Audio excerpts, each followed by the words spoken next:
اور احتیاط واجب کی بنا پر جبیرہ پر مسح کرے، ہاتھ پھیرنا واجب ہے۔ اب دیکھیں آپ توجہ کریں، فرق، جب منہ کھلا تھا تو اطراف کو دھونا ہی کافی تھا اور اس پر ہاتھ پھیرنا مستحب تھا۔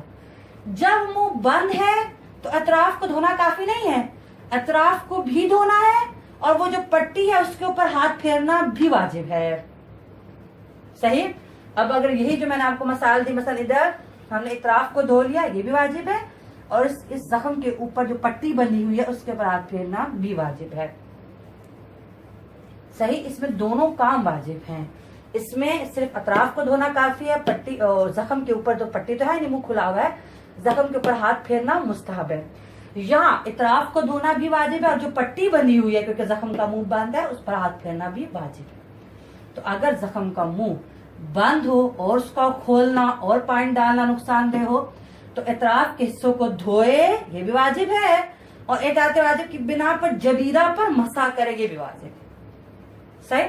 یہ تو تھا جب زخم کا منہ بند ہے اور پانی ڈالنا نقصان دہ ہے۔ صحیح۔ اگر مسے کی جگہ پر زخم ہے، جیسے ہم نے ادھر بھی بتایا کہ منہ کھلا ہے، اب یہاں کیا ہے، مسے کی جگہ پر منہ بند ہے اور اس کا کھولنا اور پانی ڈالنا ممکن نہیں ہے۔ مسے کی جگہ پر ہے زخم اور پٹی ہے اور اس کو کھولنا ممکن نہیں ہے، پاؤں کے اوپر زخم ہے، پٹی ہے اور اس کو کھولنا ممکن نہیں ہے۔ اب دیکھیں آپ نے فرق اپنے ذہن میں رکھنا ہے، پوری توجہ سے آپ نے اس کا فرق، جب منہ کھلا تھا اور ہم نے کہا تھا کہ منہ کھلا ہے اور اس میں پانی ڈالنا نقصان دہ ہے تو کیا کہا تھا، تیمم واجب ہے، یعنی یہ خدا کی طرف سے حکم ہے، ہم اپنی طرف سے تو بیان نہیں کرے، خدا نے فرمایا کہ تیمم کرے اگر زخم کا منہ کھلے۔